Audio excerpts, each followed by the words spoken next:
সবাইকে স্বাগত দীপ্ত সংবাদে। সাথে রয়েছে দোলা ডলরের। শুরুতেই জানাবো সংবাদ শিরোনাম।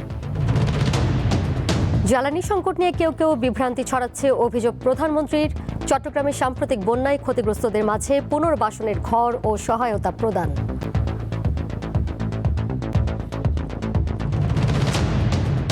মৌলভীবাজার সীমান্তে বিএসএফ এর গুলিতে বাংলাদেশি তরুণ নিহত। তীব্র নিন্দা জানিয়েছে সাধারণ মানুষ। সরকারকে পদক্ষেপ নেওয়ার আহ্বান। অন্যায়ভাবে সীমান্তে আমাদের মানুষের উপরে গুলি চালাচ্ছে, মানুষকে মারছে। বাংলাদেশে যাতে এরকম ঘটনা আর না ঘটে সেগুলোর জন্য প্রতিরোধ গড়ে তোলা। তারেক রহমান ও নরেন্দ্র মোদী একসঙ্গে বসলেই অনেক সমস্যার সমাধান হয়ে যাবে, মত দীনেশ ত্রিবেদীর। প্রধানমন্ত্রীর সঙ্গে ভারতের হাই কমিশনারের সাক্ষাৎকার। পুরো কনফিডেন্স আছে যে মানুষ এক আছে আর ওর সলিউশনটা হবে আর হবে। I am very confident. আরো 42 ঋণ খেলাপির পাচারের অর্থ উদ্ধারে তৎপরতা শুরু। সবারই খেলাপি ঋণ রয়েছে 200 কোটি টাকার বেশি। উদ্ধারে কাজ করছে বিদেশি 8 প্রতিষ্ঠান। বিভিন্ন প্রতিষ্ঠান যাদের পাচারকৃত অর্থ ফিরিয়ে আনার মতো সাকসেস স্টোরি আছে তাদের সাথে চুক্তিবদ্ধ। গাজা নিয়ে ট্রাম্পের শান্তি পরিকল্পনা প্রত্যাখ্যান করেছে ইসরায়েল। হামাস নিরস্ত্র না হওয়া পর্যন্ত তারা গাজা ছাড়বেন না, সাফ জানালেন নেতানিয়াহু। প্রথমবারের মতো এএফসি উইমেন্স চ্যাম্পিয়ন্স লিগে খেলবে রাজশাহী স্টার্স এফসি। চলছে নিবিড় অনুশীলন, দলগত পারফরমেন্সকেই গুরুত্ব দিচ্ছে সবাই।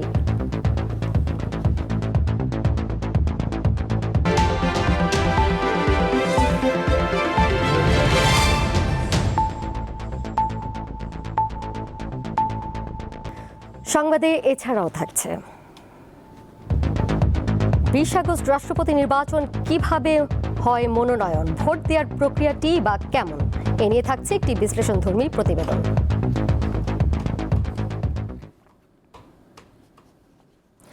আপনারা এতক্ষণ শুনছিলেন শিরোনাম, এবারে চলে যাচ্ছি পুরো খবরে।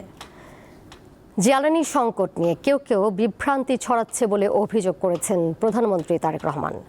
বিনিয়োগের জন্য শান্তি শৃঙ্খলা প্রয়োজন উল্লেখ করে বিশৃঙ্খলা সৃষ্টিকারীদের বিষয়ে সতর্ক থাকার আহ্বান জানিয়েছেন তিনি। আর চট্টগ্রামের বাঁশখালীতে বন্যায় ক্ষতিগ্রস্তদের সহায়তা উপলক্ষে আয়োজিত অনুষ্ঠানে তিনি এই আহ্বান জানান। ত্রয়োদশ জাতীয় সংসদ নির্বাচনের পর প্রথমবারের মতো চট্টগ্রাম সফরে প্রধানমন্ত্রী তারেক রহমান রবিবার সকালে কক্সবাজারের মহেশখালী উপজেলার মাতারবাড়ি কয়লাভিত্তিক বিদ্যুৎ কেন্দ্র পরিদর্শনের মধ্য দিয়ে শুরু হয় দিনের কর্মসূচি। বিদ্যুৎ কেন্দ্র পরিদর্শন শেষে মাতারবাড়িকে ঘিরে বিদ্যুৎ ও জ্বালানি খাতের পাশাপাশি গভীর সমুদ্র বন্দর এবং সংশ্লিষ্ট শিল্প অবকাঠামোর সমন্বিত উন্নয়নের ওপর গুরুত্ব দেন প্রধানমন্ত্রী। এরপর পশ্চিম বাঁশখালী উচ্চ বিদ্যালয় ও কলেজ মাঠে যান প্রধানমন্ত্রী। বন্যায় ক্ষতিগ্রস্ত পরিবারের জন্য নতুন ঘর নির্মাণ কর্মসূচির আওতায় তাদের হাতে নতুন বাড়ির চাবি তুলে দেন তিনি।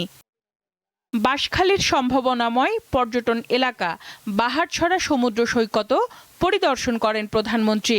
পরে সৈকতের তীরে স্থানীয় বিএনপি আয়োজিত জনসভায় যোগ দেন তিনি।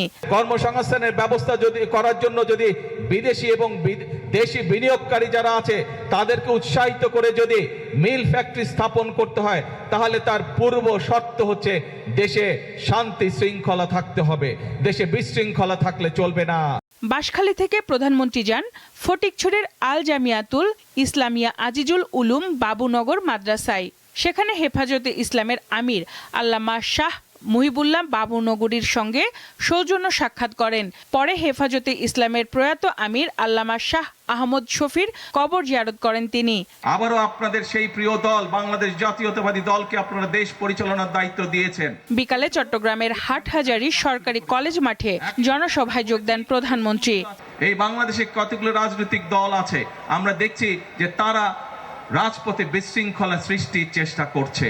যেভাবে তারা স্বাধীনতা যুদ্ধের বিরোধিতা করেছিল, যেভাবে তারা 86 সালে এই চট্টগ্রামের সেই মাটি যেখানে স্বৈরাচার বলেছিল যে যারা নির্বাচনে যাবে তারা জাতীয় বেঈমান হবে, কিন্তু সেই স্বৈরাচার ঢাকায় ফিরে গিয়ে সেই নির্বাচনে আরেক স্বৈরাচারের অধীনে অংশগ্রহণ করেছিল।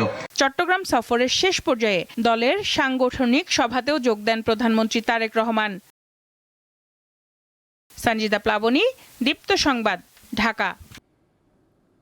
মৌলভীবাজার সীমান্তে বিএসএফ এর গুলিতে তারা মিয়া নামের এক বাংলাদেশি তরুণ নিহত হয়েছেন। শনিবার রাতে উপজেলার পৃথিম পাশা ইউনিয়নের মাগুরুলি সীমান্তে এই ঘটনা ঘটে। এদিকে চুয়াডাঙ্গার জীবননগর সীমান্তে ভারতীয় সীমান্তরক্ষী বাহিনী বিএসএফ এর 3 জনকে পুশিনের চেষ্টা ব্যর্থ করে দিয়েছে বিজিবি। রোববার ভোরের দিকে জীবননগর উপজেলার মাধবখালী সীমান্ত এলাকায় এই ঘটনা ঘটে। বিজিবি জানায় মাধবখালী সীমান্ত দিয়ে একজন পুরুষ ও 2 নারীকে বাংলাদেশে পুশিনের চেষ্টা করে বিএসএফ। এতে বাধা দেয় বিজিবি। পরে ওই 3 ব্যক্তি ফিরে যান।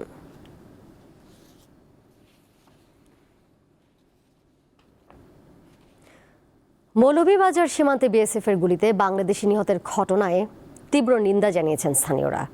সীমান্তে হত্যা বন্ধে দ্রুত তারা সরকারের হস্তক্ষেপ কামনা করেছেন। এ নিয়ে দেখুন আমাদের আজকের জনতার কথা। বিএসএফ এর যে বেপরোয়া ব্যবহার বা এই যে গুলিবিদ্ধ অভ্যন্তরে যে তাদের হত্যাকাণ্ড, এইগুলো নিয়ে আসলে আমরা আজকের জনগণের তাদের মতামত আমরা শুনবো। বাংলাদেশি যে আছে বর্ডার গার্ড যেটা আছে এরা ফাইলে ফেরত দেয়, বাট মানে তারা ফাইয়া সরাসরি হত্যা করছে, এই জিনিসটারে আমরা খুব ভালো দৃষ্টিতে দেখলাম না আর কি। এটা আমরা লাস্ট 6 বছর ধরে দেখছি, হিসাব করলে দেখা যাব 600 মানুষ তারা মারছে।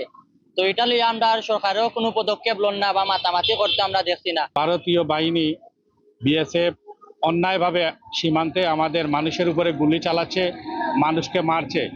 আমরা তার তীব্র প্রতিবাদ জানাই। বাংলাদেশে যাতে এরকম ঘটনা আর না ঘটে সেগুলোর জন্য প্রতিরোধ গড়ে তোলা, সেই জন্য বাংলাদেশ বিজিবিকে আরো যদি মোতায়েন করা যেত তাহলে ভালো হবে।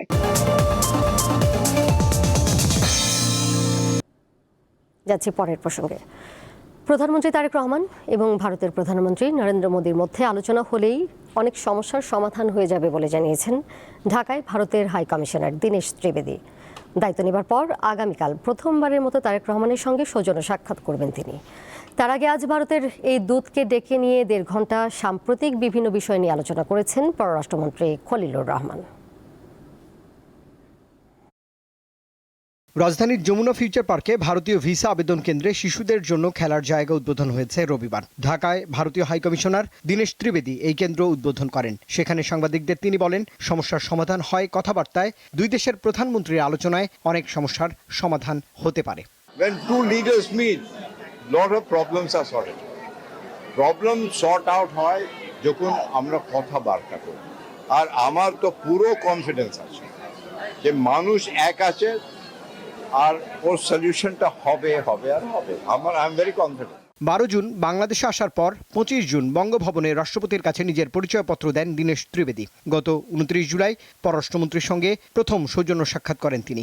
ঢাকায় আসার প্রায় 2 মাসের মাথায় সোমবার তিনি প্রধানমন্ত্রী তারেক রহমানের সঙ্গে সৌজন্য সাক্ষাৎ করবেন।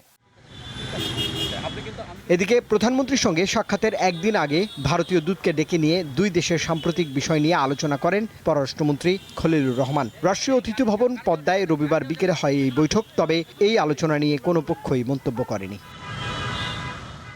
রুবায়েত হাসান, দীপ্ত সংবাদ, ঢাকা। রাষ্ট্রপতি পদে এলডিপি চেয়ারম্যান অবসরপ্রাপ্ত কর্নেল অলি আহমদকে মনোনয়ন দিয়েছে জামায়াতে ইসলামী নেতৃত্বাধীন 11 দলীয় ঐক্য। দুপুরে জাতীয় সংসদের বিরোধী দলীয় নেতা শফিকুর রহমানের মিন্টো রোডের বাসায় 11 দলীয় ঐক্যের নেতাদের বৈঠক শেষে এই নাম ঘোষণা করা হয়। বৈঠক শেষে সাংবাদিকদের ব্রিফ করেন বিরোধী দলীয় চিফ হুইপ ও জাতীয় নাগরিক পার্টি এনসিপির আহ্বায়ক নাহিদ ইসলাম। নির্বাচন কমিশনের তফসিল অনুযায়ী 20 আগস্ট অনুষ্ঠিত হবে দেশের 23তম রাষ্ট্রপতি নির্বাচন। আমরা সিদ্ধান্ত নিয়েছি আমাদের বৈঠকে আমাদের পক্ষ থেকে এই রাষ্ট্রপতি নির্বাচনে প্রার্থী হবেন আমাদের 11 দলেরই শরিক দল এলডিপি সম্মানিত চেয়ারম্যান বীর বিক্রম মুক্তিযোদ্ধা কর্নেল অলি আহমদ। উনি 11 দলের পক্ষ থেকে রাষ্ট্রপতি পদে প্রার্থী থাকবেন। রাষ্ট্রপতি রাষ্ট্রের সর্বোচ্চ সাংবিধানিক পদ, কিন্তু এই পদে বসতে জনগণের সরাসরি ভোট পেতে হয় না প্রার্থীকে। কারা হতে পারেন রাষ্ট্রপতি প্রার্থী, কিভাবে হয় মনোনয়ন, আর রাষ্ট্রপতিকে ভোট দেওয়ার প্রক্রিয়াটি বা কেমন, বিস্তারিত থাকছে প্রতিবেদনে। নির্বাচন কমিশনের তফসিল অনুযায়ী আগামী 20 আগস্ট হবে রাষ্ট্রপতি নির্বাচনের ভোট। 16 আগস্ট মনোনয়নপত্র যাচাই বাছাই শেষে যদি একক কোনো প্রার্থীর মনোনয়নপত্র বৈধ হয় সেক্ষেত্রে প্রধান নির্বাচন কমিশনার ওই প্রার্থীকে নির্বাচিত ঘোষণা করবেন। অর্থাৎ একক প্রার্থী হলে 16 আগস্টে জানা যাবে বাংলাদেশের পরবর্তী রাষ্ট্রপতির নাম। তবে একাধিক প্রার্থী হলে 20 আগস্ট জাতীয় সংসদের অধিবেশন কক্ষে হবে রাষ্ট্রপতি নির্বাচনের ভোট, আর সেখানে প্রধান নির্বাচন কমিশনার নির্বাচনী কর্তার ভূমিকা পালন করবেন। অসুস্থতার কারণ দেখিয়ে 22তম রাষ্ট্রপতি মোহাম্মদ শাহাবুদ্দিন 24 জুলাই পদত্যাগের পর থেকে 23তম রাষ্ট্রপতি হিসেবে বঙ্গভবনের বাসিন্দা কে হবেন তা নিয়ে জোর আলোচনা চলছে। রাষ্ট্রপতি নির্বাচনে ভোট দেন না দেশের সাধারণ মানুষ। সংবিধানের 48 অনুচ্ছেদ অনুযায়ী সংসদ সদস্যদের ভোটেই নির্বাচিত হন দেশের রাষ্ট্রপতি। এখন প্রশ্ন হলো, যে কেউ কি ইচ্ছে প্রকাশ করলে রাষ্ট্রপতি পদে প্রার্থী হতে পারবেন? উত্তর হলো না। রাষ্ট্রপতি পদে প্রার্থী হওয়ার ক্ষেত্রে রয়েছে বেশ কিছু সাংবিধানিক বাধ্যবাধকতা। প্রার্থীর বয়স হতে হবে 35 বছর, তাকে জাতীয় সংসদ নির্বাচনের প্রার্থী হওয়ার যোগ্যতা থাকতে হবে এবং একই সাথে কেউ অভিশংসনের মাধ্যমে একবার রাষ্ট্রপতি পদ থেকে অপসারিত হলে তিনি দ্বিতীয়বার রাষ্ট্রপতি পদে প্রার্থী হতে পারবেন না। 1991 সালের রাষ্ট্রপতি নির্বাচন আইনে বলা হয়েছে, রাষ্ট্রপতি পদে নির্বাচিত হওয়ার যোগ্য ব্যক্তির মনোনয়নপত্র সংসদ সদস্যরা দাখিল করবেন। মনোনয়নপত্রে একজন সংসদ সদস্য প্রস্তাবক এবং আরেকজন সংসদ সদস্য সমর্থক হিসেবে সই করবেন। একই সঙ্গে মনোনীত ব্যক্তির লিখিত সম্মতিও থাকতে হবে। রাষ্ট্রপতি নির্বাচনের সবচেয়ে গুরুত্বপূর্ণ বিষয় হলো এখানে জাতীয় সংসদের প্রত্যেক সংসদ সদস্যই একজন ভোটার। ফলে স্বাভাবিকভাবেই জাতীয় সংসদে যে রাজনৈতিক শক্তির সংখ্যাগরিষ্ঠতা থাকে তাদের ভূমিকা সবচেয়ে বেশি গুরুত্বপূর্ণ থাকে। তবে এক্ষেত্রে প্রার্থী হতে হলে সংশ্লিষ্ট প্রার্থীকে আগে সাংবিধানিক যোগ্যতা অর্জন করতে হবে এবং নির্ধারিত ফর্মে মনোনয়নপত্র জমা দিতে হবে। জাতীয় সংসদ নির্বাচনের মতো রাষ্ট্রপতি নির্বাচনে কোনো গোপন ব্যালটে ভোট হয় না। এখানে প্রকাশ্য ব্যালটের মাধ্যমে জাতীয় সংসদ সদস্যরা তাদের রাষ্ট্রপতি নির্বাচন করেন। এক্ষেত্রে একজন নির্দিষ্ট প্রার্থীর বিপরীতে সংসদ সদস্যরা তাদের পূর্ণ নাম স্বাক্ষর করে ভোট দেন এবং নির্ধারিত ব্যালট বক্সে জমা দেন। ভোট শেষে নির্ধারিত নিয়মে ভোট গণনা করা হয় এবং ফল ঘোষণা করে নির্বাচন কমিশন। সংবিধান অনুযায়ী রাষ্ট্রপতির মেয়াদ 5 বছর। একই ব্যক্তি 2 মেয়াদের বেশি রাষ্ট্রপতি থাকতে পারেন না। রাষ্ট্রপতির মেয়াদ শেষ হওয়ার আগে নির্ধারিত সময়ের মধ্যে নির্বাচন আয়োজনের বিধানও রয়েছে সংবিধানে। আর মৃত্যু, পদত্যাগ বা অপসারণের কারণে পদ শূন্য হলে 90 দিনের মধ্যে নির্বাচন করতে হয়। রাষ্ট্রপতি পদে এই মুহূর্তে প্রার্থীর চেয়ে সবচেয়ে বেশি গুরুত্বপূর্ণ হয়ে উঠেছে রাজনৈতিক সমীকরণ। জাতীয় সংসদে সরকারি দল বিএনপির 2/3 সংখ্যাগরিষ্ঠতা রয়েছে। ফলে রাষ্ট্রপতি পদে দলটি যাকে মনোনয়ন দেন তিনি বাংলাদেশের পরবর্তী রাষ্ট্রপতি হবেন, এটা অনেকটা নিশ্চিত। তবে বিরোধী দল জামায়াত কিংবা এনসিপি রাষ্ট্রপতি পদে কাউকে মনোনয়ন দিলে সেক্ষেত্রে নতুন রাষ্ট্রপতির নাম জানতে 20 আগস্ট পর্যন্ত অপেক্ষা করতে হবে। শিউলি শবনম, দীপ্ত সংবাদ, ঢাকা। পরের খবরে যাচ্ছি। 200 কোটি টাকারও বেশি খেলাপি ঋণ রয়েছে এমন আরও 42টি প্রতিষ্ঠানকে চিহ্নিত করে বিদেশে পাচার করা তাদের অর্থ সম্পদ উদ্ধারে তৎপরতা শুরু করেছে দেশের সংশ্লিষ্ট ব্যাংকগুলো।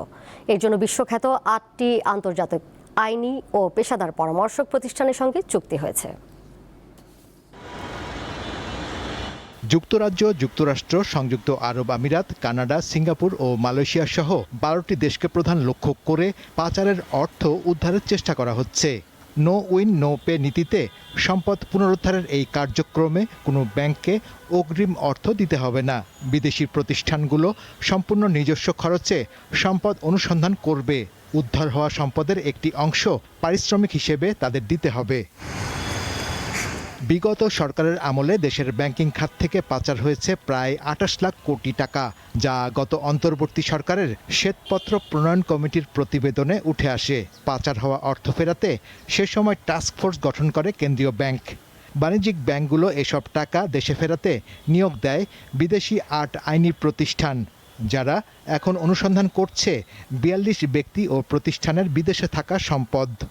200 কোটি টাকার অধিক যে ঋণগুলো আছে, যেগুলো খেলাপি হয়েছে এবং তার মধ্যেও বেশ কিছু পাচার হয়েছে, সেই অর্থগুলো আমরা কীভাবে আমাদের ডিপ্লোমেসির মাধ্যমে হোক বা বিভিন্ন আইনি প্রক্রিয়ার মাধ্যমে হোক দেশে ফিরিয়ে আনা যায়, তার জন্য আমরা আন্তর্জাতিক বিভিন্ন প্রতিষ্ঠান যাদের পাচারকৃত অর্থ ফিরিয়ে আনার মতো সাকসেস স্টোরি আছে তাদের সাথে চুক্তিবদ্ধ হই। পাচারের অর্থ ফেরানোর অগ্রগতি জানতে রোববার বাণিজ্যিক ব্যাংকগুলোর শীর্ষ নির্বাহীদের সঙ্গে বৈঠক করেছে বাংলাদেশ ব্যাংক। শাহরিয়ার ইমন, দীপ্ত সংবাদ, ঢাকা। জুলাই আন্দোলনে ইন্টারনেটের গতি কমাতে শেখ হাসিনার অনুমতিতে তৎকালীন আইসিটি প্রতিমন্ত্রী জুনায়েদ আহমেদ পলককে নির্দেশ দিয়েছিলেন ওবায়দুল কাদের। আজ এ সংক্রান্ত একটি কল রেকর্ড ট্রাইব্যুনালে দাখিল করেছে প্রসিকিউশন। ওবায়দুল কাদের সহ যুবলীগ ও ছাত্রলীগের 7 নেতার বিরুদ্ধে জুলাই হত্যা মামলার প্রমাণ হিসেবে এই কল রেকর্ড দাখিল করা হয়। প্রসিকিউশন বলছে, আন্দোলন দমাতে মারণাস্ত্রের পাশাপাশি হেলিকপ্টার ও ড্রোন ব্যবহার করা হয়। এসব তথ্য যাতে বাইরে ছড়িয়ে না পড়ে সেজন্য ইন্টারনেট বন্ধের উদ্যোগ নেওয়া হয়। ফরেনসিক ল্যাবে কল রেকর্ডটির সত্যতা যাচাইয়ের পর ট্রাইব্যুনালে দাখিল করা হয়েছে বলে জানায় প্রসিকিউশন।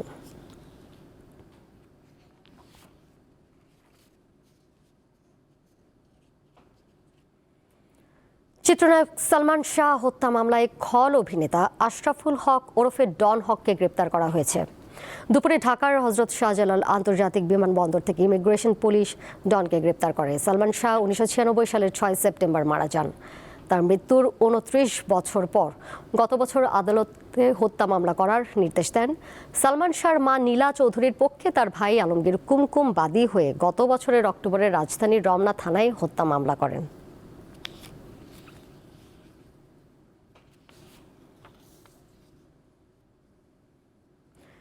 দেশের পোল্ট্রি শিল্পের অন্যতম শীর্ষ প্রতিষ্ঠান কাজী ফার্মস লিমিটেডের নাম, লোগো ও ছবি ব্যবহার করে প্রতারণার অভিযোগে 2 জনকে গ্রেপ্তার করেছে যশোর জেলা পুলিশের সাইবার ক্রাইম ইনভেস্টিগেশন সেল। গমের ভুসি কেনার কথা বলে এক ব্যবসায়ীর কাছ থেকে চক্রটি হাতিয়ে নেয় 34 লাখ টাকা। গত মাসের মাঝামাঝি সময়ে কাজী ফার্মসের পরিচালক পরিচয় দিয়ে চুয়াডাঙ্গার মেসার্স RS ইন্টারন্যাশনালের স্বত্বাধিকারী মানিক কুমার আগরওয়ালের সঙ্গে যোগাযোগ করে আবুল বাশার, মনিরুল ইসলাম ও খালেক সরকার নামে 3 জন। আগরওয়ালের অভিযোগ তার কাছ থেকে 5 ট্রাক গমের ভুসি কিনেছে। পরে গাড়ি ভাড়া, সিকিউরিটি মানি ও ভ্যাটের অজুহাতে নগদ, মোবাইল ব্যাংকিং ও ব্যাংক হিসাবের মাধ্যমেও টাকা নিয়েছে। সব মিলিয়ে তিনি দিয়েছেন 34 লাখ টাকা। এরপর আরও 30,000 টাকা ধার চাওয়ায় সন্দেহ হয় আগরওয়ালের। লোকগুলো আমাদেরকে ফোন করে বললো, ম্যানেজার সাহেব যে আপনার গাড়ি পড়ছে, আমরা মাল নামিয়ে নিচ্ছি, মালের কোয়ালিটি ঠিক আছে, আপনি বাকি মালগুলো লোড করে দিয়ে। ভাই বিলের সংক্রান্ত কথাবার্তা যখন হলো তখন যাই ওনাদের ভিতরে কথার গড়মিল পেলাম। আমরা সেই নিয়ম মাফিক ওনারা যেভাবে বললে সেভাবে কাজ কাম করলাম। বিকাল বেলা দেখে আর কেউ ফোন ধরে না, কেউ ফিডব্যাকও করে। আমাদের কাজী ফার্মের মতন একটা বড় কোম্পানি, ওনারা তো এই কাজ করবে না। ম্যানেজার আমাদেরকে রিং করে বলছে যে দাদা কিছু মনে করেন না, আমার ওয়াইফ খুব অসুস্থ, আমার একবার 30,000 টাকা লাগবে, বিকাশে 30,000 টাকা দিতে পারবেন কিনা। তখন আমরা আমাদের সন্দেহ 100 আমরা শিওর হলাম যে আমরা সিটের রাতে পড়ে গিয়েছি। এই ঘটনায় গত 5 আগস্ট ওই 3 জনের বিরুদ্ধে প্রতারণার মামলা করেন ব্যবসায়ী আগরওয়াল। পরে ওই রাতেই যশোর থেকে মনিরুল ইসলামকে গ্রেপ্তার করে পুলিশ।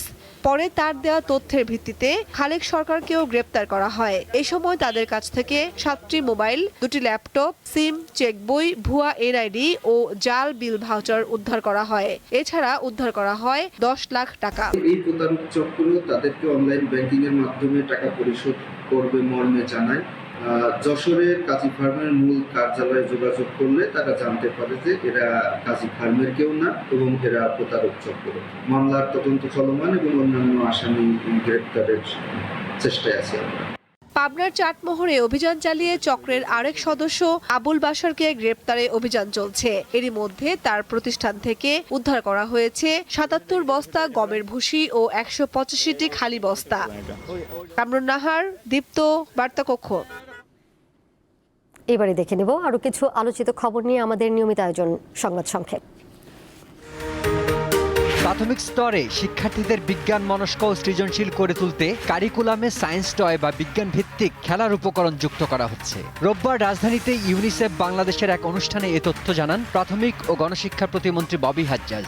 বলেন, খেলার ছলে ও হাতে কলমে বিজ্ঞান শেখানোর মাধ্যমে শিশুদের শেখার প্রক্রিয়াকে আরও আনন্দময় ও বাস্তব ভিত্তিক করা হবে। স্থানীয় সরকার নির্বাচন সামনে রেখে হালনাগাদ ভোটার তালিকার খসড়া প্রকাশ করেছে নির্বাচন কমিশন। এতে দেশে মোট ভোটার দাঁড়িয়েছে 12,86,32,555 জন।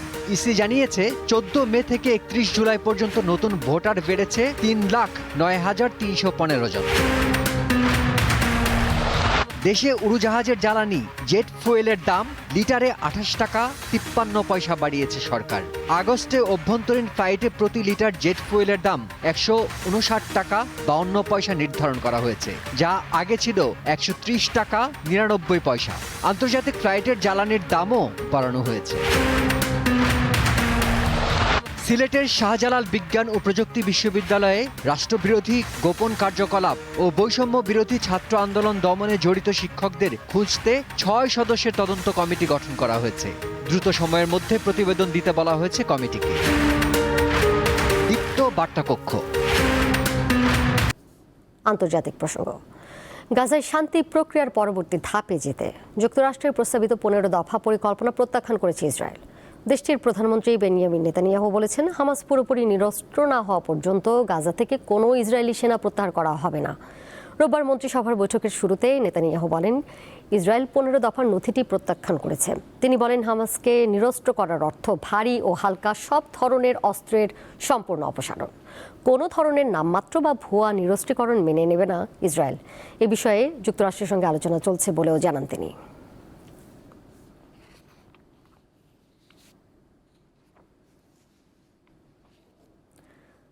পশ্চিম এশিয়ায় নতুন মেরুকরণ। সৌদি আরব, পাকিস্তান ও তুরস্কের মধ্যে স্বাক্ষরিত হয়েছে মক্কা যৌথ প্রতিরোধ চুক্তি। যৌথ প্রতিরক্ষা, সামরিক সহযোগিতা ও নিরাপত্তার নতুন কাঠামো গড়ে তোলার এই উদ্যোগকে এরই মধ্যে সুন্নি নেটো হিসেবে দেখছেন বিশ্লেষকেরা। তবে আঞ্চলিক শক্তির ভারসাম্যে এই জোট কতটা প্রভাব ফেলবে সেটি এখন বড় প্রশ্ন। মক্কা যৌথ প্রতিরোধ চুক্তি করেছে সৌদি আরব, পাকিস্তান ও তুরস্ক। ইরানের সাথে যুক্তরাষ্ট্র ও ইসরায়েলের যুদ্ধের কারণে পশ্চিম এশিয়ায় চলমান এই অস্থিরতার মধ্যেই নতুন এই জোটের আত্মপ্রকাশ হলো।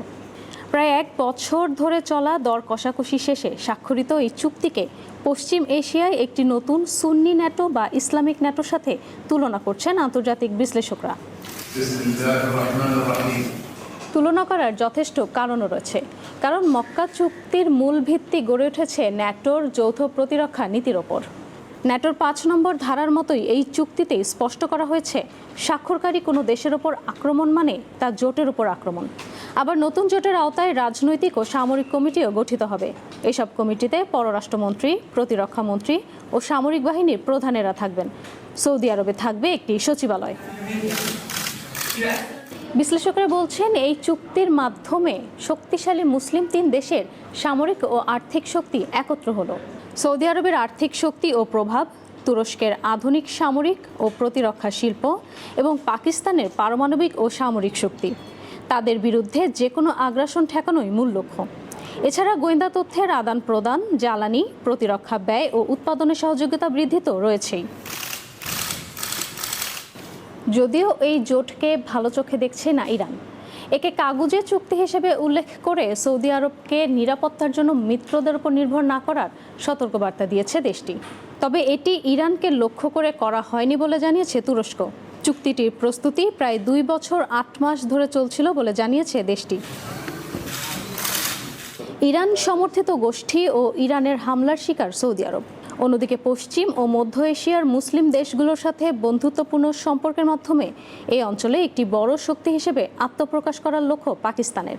বিশ্লেষকদের তথ্যমতে যুক্তরাষ্ট্রের মিত্র উপসাগরীয় দেশগুলোর উপর তেহরানের পাল্টা আঘাতের পর মার্কিন নিরাপত্তার সীমাবদ্ধতা প্রকাশ পেয়েছে। আর এ পরিস্থিতি এই দেশগুলোকে এক ছাতার নিচে আসতে বাধ্য করেছে। এছাড়া এ চুক্তি অঞ্চল ভিত্তিক একটি নিজস্ব নিরাপত্তার ব্যবস্থা গড়ে তুলতেও অবদান রাখবে। আন্তর্জাতিক বিশ্লেষকরা বলছেন, অতীতেও বেশ কয়েকবার এরকম জোট হয়েছে। কেউ আলোর মুখ দেখেছে, আবার কেউ সফল হয়নি। তাই সময় বলে দেবে এই মক্কা যৌথ প্রতিরোধ চুক্তি কতটা সফল হবে। ইশরাত সুমা, দীপ্ত বার্তা কক্ষ। খেলার খবর। প্রথমবারের মতো এএফসি উইমেন্স চ্যাম্পিয়ন্স লিগের মঞ্চে খেলতে যাচ্ছে বাংলাদেশের নারী ফুটবল লিগের বর্তমান champion Rajshahi stars FC.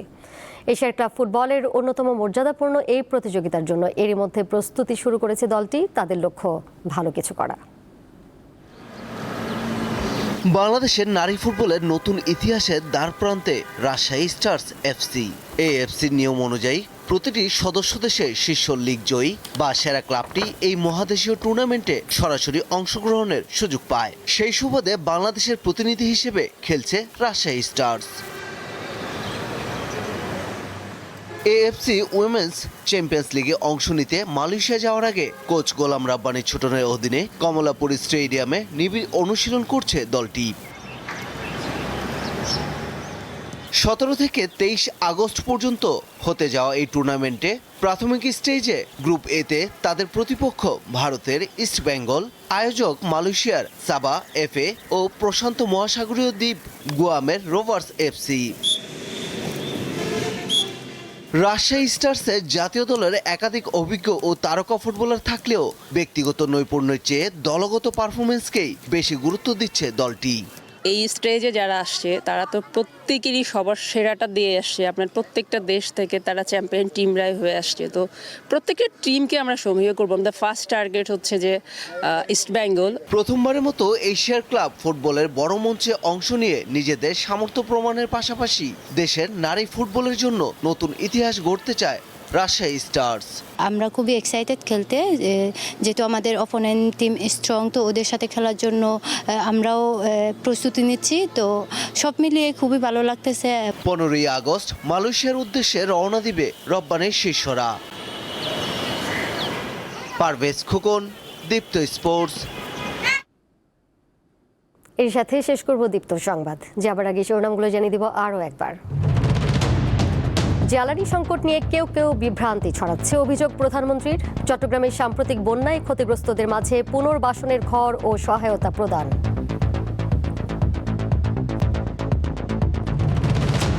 Moulvibazar সীমান্তে বিএসএফ এর গুলিতে বাংলাদেশি তরুণ নিহত, তীব্র নিন্দা জানিয়েছে সাধারণ মানুষ, সরকারকে পদক্ষেপ নেওয়ার আহ্বান। বিএসএফ অন্যায়ভাবে সীমান্তে আমাদের মানুষের উপরে গুলি চালাচ্ছে, মানুষকে মারছে। বাংলাদেশে যাতে এরকম ঘটনা আর না ঘটে সেগুলোর জন্য প্রতিরোধ গড়ে তোলা। তারেক রহমান ও নরেন্দ্র মোদী একসঙ্গে বসলেই অনেক সমস্যার সমাধান হয়ে যাবে, মত দীনেশ ত্রিবেদীর। প্রধানমন্ত্রীর সঙ্গে ভারতের হাই কমিশনারের সাক্ষাৎকার। পুরো কনফিডেন্স আছে যে মানুষ এক আছে আর ওর সলিউশনটা হবে আর হবে। I am very confident. আরও 42 ঋণ খেলাপির পাচারের অর্থ উদ্ধারে তৎপরতা শুরু। সবারই খেলাপি ঋণ রয়েছে 200 কোটি টাকারও বেশি। উদ্ধারে কাজ করছে বিদেশি 8 প্রতিষ্ঠান। বিভিন্ন প্রতিষ্ঠান যাদের পাচারকৃত অর্থ ফিরিয়ে আনার মতো সাকসেস স্টোরি আছে তাদের সাথে চুক্তিবদ্ধ। গাজা নিয়ে ট্রাম্পের শান্তি পরিকল্পনা প্রত্যাখ্যান করেছে ইসরায়েল। হামাস নিরস্ত্র না হওয়া পর্যন্ত তারা গাজা ছাড়বেন না, সাফ জানালেন নেতানিয়াহু। প্রথমবারের মতো এএফসি উইমেন্স চ্যাম্পিয়ন্স লিগে খেলবে রাজশাহী স্টার্স এফসি। চলছে নিবিড় অনুশীলন, দলগত পারফরমেন্সকেই গুরুত্ব দিচ্ছে সবাই।